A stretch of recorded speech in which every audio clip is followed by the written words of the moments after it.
Hey guys, welcome to the Fool Show. I, of course, am Foolish Phil.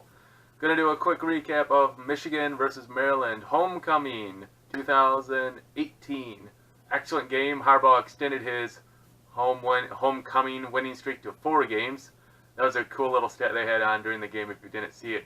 Bo Schembechler, he went undefeated on all his homecomings, I think 21-0. Hopefully Harbaugh can get to that. I don't know how long he'll coach, but that's for another day.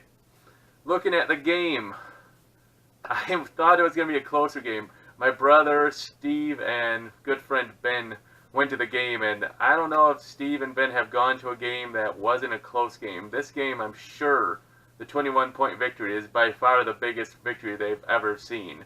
I might be wrong, but I'm pretty sure they haven't seen a bigger win than this. So I was a little worried when I heard they were going to the game. Uh-oh. I forgot to mention that in my picks. Okay, breaking it down.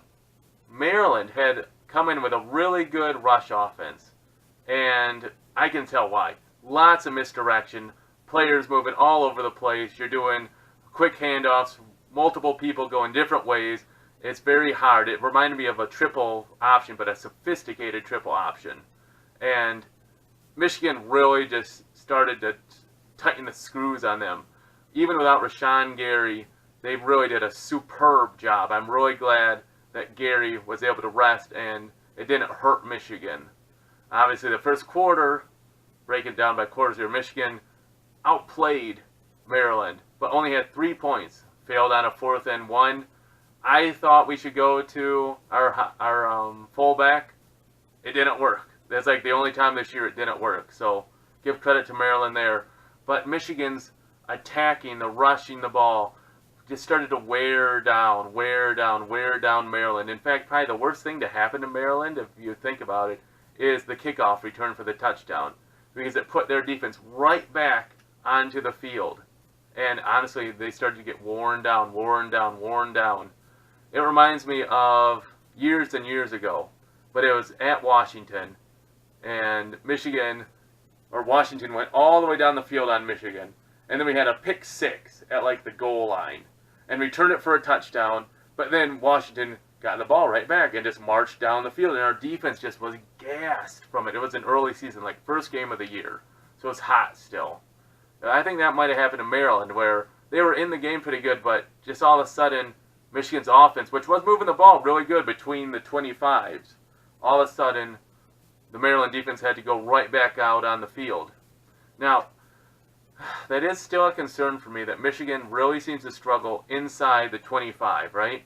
Last week versus Northwestern, they marched all the way down and had to settle for 2 field goals.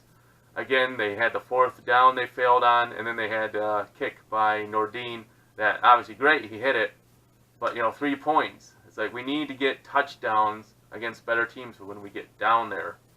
Now, going back, the game itself overall, Michigan just did a superb job. I got some numbers here for you. The total yards for the game, Michigan won this 465 to 220.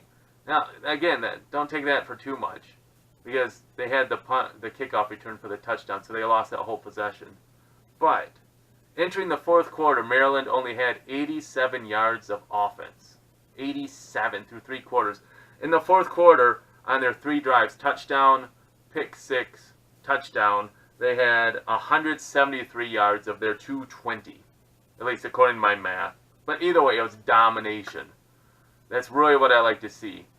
Once Maryland put in their backup quarterback more mobile, Michigan kind of had the game in hand. I wish they would have rested more of their starters because injuries kind of caught us in this game, and Harbaugh mentioned that in his post game too. Dumfour, he got injured. Hopefully he'll be back. Supposedly maybe just a twisted ankle, but those can be tough. Then you had Kemp and Collins, a wide receiver there. Donovan Peoples-Jones, that tremendous targeting. See his mouthpiece go flying. Just pause right there. How does it make any sense that Michigan gets called for a block in the back, which it looked like it. I don't think it really was, but anyways, it looked like it. And so we were going to get the ball back 10 yards from the spot of the foul and have a first down. But because they took a cheap shot on us and got a personal foul, they offset. The penalty's offset. And now we have to go all the way back to the 40. We should have had the ball about the 20, maybe the 25, and instead we have to go back to the 40 about. So how does that benefit Michigan, who got the personal foul against us? So really, because we got the cheap shot against us, it helped Maryland. That rule needs to get looked at by the competition committee. That's just stupid. I'll see what Harbaugh has to say about that. Now, again, Shea Patterson, great stats. One pick, it tipped. He tried to force a ball in, but most of the time when he was doing that, he was throwing the ball pretty well. Like Ronnie Bell on that touchdown, he had some good slants. Really good job on that. It was a good game, maybe a great game, but I want an outstanding game against Wisconsin, Michigan State, Penn State, Ohio State. And the way you get that is where you hit your players in stride. I'm being nitpicky. I love having Patterson as their quarterback. He's so good, but he's so good I think he can get even better. A lot of those throws he's doing, he's overthrowing a little bit. They have to jump to catch it. We had it in the first quarter. We had some first down plays, but the guys have to jump, do this or that, and they get off balance and you don't get the first down. So, I'm being picky. But it'd be great if Patterson can start hitting more players in stride. Now, 3 touchdowns, 1 pick, 280-some passing yards. His best game as a Michigan Wolverine, no doubt. So I'm just nitpicking here. I love him. I love his elusiveness in the pocket. What is our biggest strength now is that they send a blitzer who's unblocked, and Patterson just swings around somehow, and he can make plays. What a huge advantage that is. I'll be interested to see what Wisconsin plans to do for those blitzes. What are they going to do? Because, you know what? He can break contain really well. Now, looking again, the whole scope of the game. Great homecoming. It was great. Higdon got another 100 yards. It was nice to see True Wilson get in there for a few good carries. So, overall, no complaints. I was really happy. I thought Maryland was going to be a good test, and they were a good test. For the first half, it was 17-7.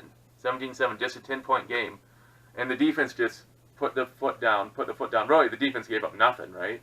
So it's like 24 to, it would have been 24-7, 24 to nothing really on the defense. And then they started, it's the fourth quarter. I wish we would have held them to like 14 points. You know, whether we would have given up that last touchdown and made it 42-14, but you can't complain about a 21-point win.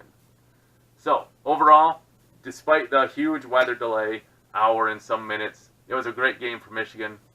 Really happy with it. The rushing game, you could see the dominance starting to take over. They rushed for 171 yards. Maryland was a top 20 rushing defense. Great job there. They were our top 20 rushing offense. Michigan shut them down very well. So, overall, just an outstanding game. Michigan definitely took last week, put it in the rearview mirror, and just played an outstanding game. And don't look too fast. Northwestern might not be so bad after all. Sparty.